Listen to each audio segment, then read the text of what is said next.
An accidental discovery made by two fishermen has sent shockwaves across the nation. Around 4 p.m. on Christmas Eve, Ralph Grassman and Michael Tillman were reeling in the last batch of catfish when something on the ice caught their eye. "It looked like a bicorn, one of those hats from way back when," said Grassman, the eldest of the two who also organized the trip. Grassman walked down the ice to retrieve the hat.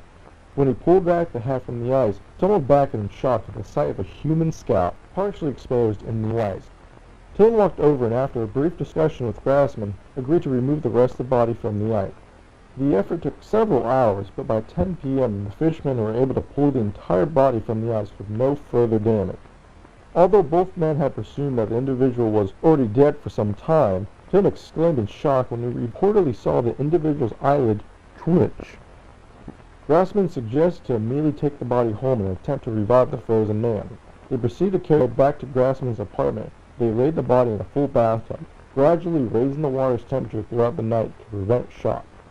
Grassman claims to have learned this technique from a pulp magazine he had read as a child.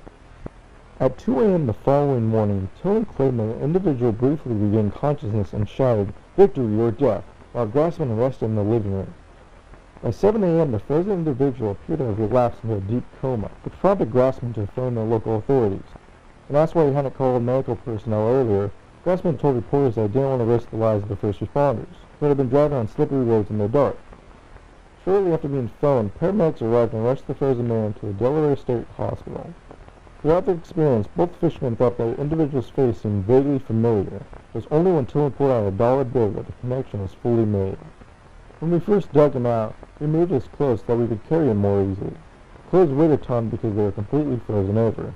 But I bet if we saw the clothes without ice, then we could have no doubts that we dug out George Washington." Although Delaware State Hospital has declined to comment on the identity and the condition of the man, Grassman brought the bicorn hat from the previous day to the Delaware History Museum, where historians confirmed it to be an authentic piece from the 18th century. The validation raised more questions than answers, as further research revealed that no Washington reenactors or artifacts have been reported missing.